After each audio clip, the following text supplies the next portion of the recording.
To all those people watching, I'd like to remind everyone that this video is not made for kids. It's for older fans and adults. Enjoy the fucking video!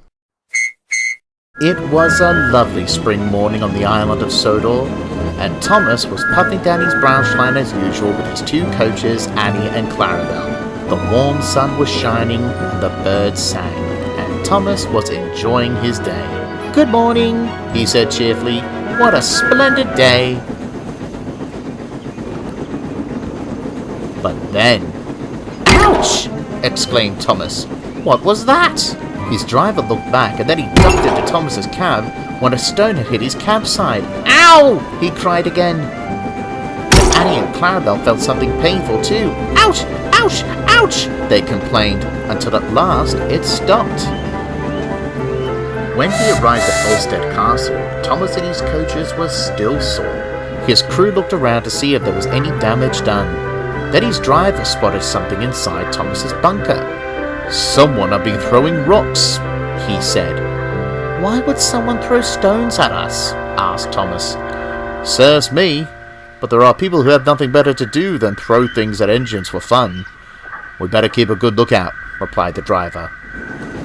But on the journey back to Tidmouth, more stones were being thrown towards Thomas and his two coaches.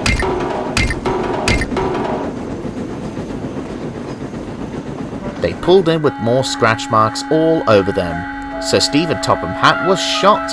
"What happened to you and your coaches, Thomas?" he asked. Then Thomas explained. "We cannot let this happen," he declared. "I'll discuss this with policeman Leonard Farquhar, Thomas. If anything worse has happened, I'll send Daisy to look after your passengers from Harwick." Daisy overheard what Sir Stephen had said and she was pleased. "Probably the mysterious person doing all this to you and your coaches think there needs to be more modernity on your branch line, Thomas," she teased. "We are living in the early days of the 21st century, you know." "Modernity?" fumed Thomas crossly. "You're not as modern as you think you are, Daisy," replied the two coaches. "Oh, pish posh," laughed Daisy. "Probably the mysterious person didn't like your bumpy rides." And she rolled away laughing. "Don't listen to her, you two. One day she'll get her own back," replied Thomas. Later that day, Thomas was puffing back to the top station of his branch line when more stones were being thrown towards him and his coaches. The driver looked out of his cab to see who was throwing them until... "Ooh!" he cried.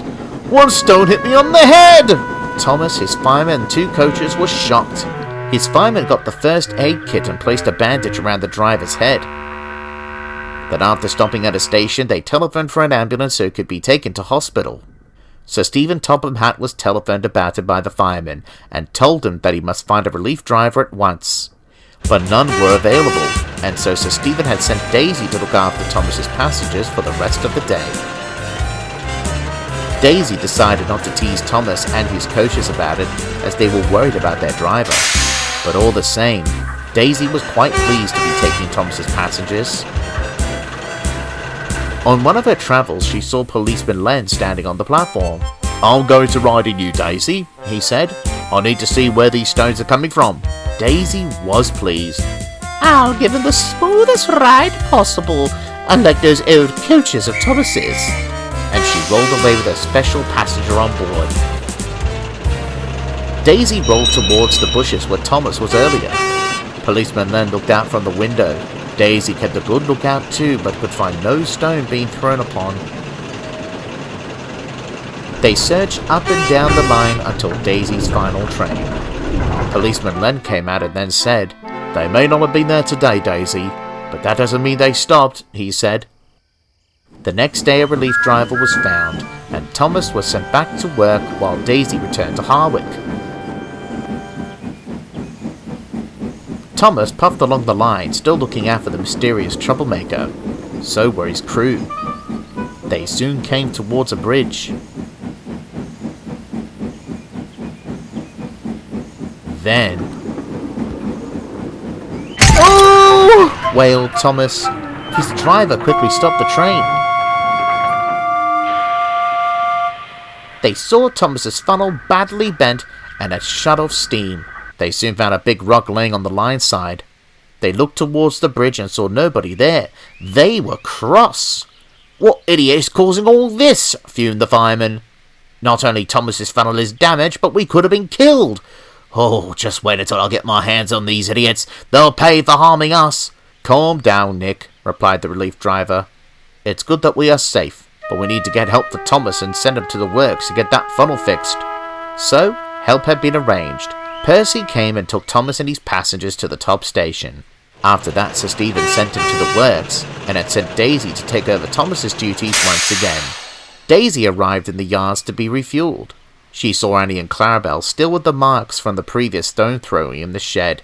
"I won't be needing you two today, and I wouldn't want to take you since you look filthy with those marks on you." "Oh, be quiet, Daisy. We aren't in the best mood right now, and you're not making this any better for us, what with Thomas away and the vandalism on this line," retorted Annie. "I've been very lucky, though," Daisy smiled. "I think this vandal doesn't like anything as old as the Queen Mother." Annie and Clarabel felt insulted by Daisy's teasing. "We might be old, but aren't useless, you know. This vandal that you're idolizing will treat you the same as us," Clarabel hissed. "Idolizing?" replied Daisy crossly. "Why would I idolize someone like that? I was only teasing. Take a joke." Annie and Clarabel just rolled their eyes. "Not a really good one," they muttered crossly. Luckily, Daisy didn't hear. "Ta-ta!" she said as she rolled away to Olstead. When she returned to Farquhar, she saw the passengers waiting, and one of them was Policeman Len.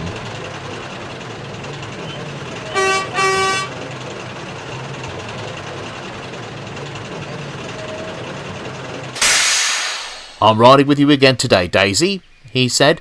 "Look out for any troublemakers." So Daisy did. As she rolled along the line, she then spotted some boys nearby dealing with an old shopping trolley that was abandoned close by. Daisy tried to tell Policeman Len, but he was looking in the wrong direction. "I'd better tell him." And she did. "Thanks for letting me know, Daisy. I'll keep a good lookout, and you should as well." On the return journey, Daisy looked out for the boys. What are they doing with that trolley? She wondered. Then she saw something up ahead. "Look out! There's something on the line!" she shrieked. Her driver applied the brakes and then they stopped right in front of the trolley filled with wood and stones. "That was close," sighed Daisy in relief. Then Daisy saw the two boys from earlier. "There they are!" called Daisy. The boys tried to run away, but Policeman Len jumped out of Daisy and ran towards them and caught up with them easily. "Did you boys put that trolley on the rails?" he asked them sternly. "We found it dumped away on the streets and thought Toby would push it aside with his cowcatcher thing." Policeman Len looked towards them angrily and then asked, "I believe you were responsible for throwing rocks towards Thomas in his coaches and damaging his funnel yesterday?" The boys looked down in shame. "You do realise that you could cause an accident or have people injured or killed?"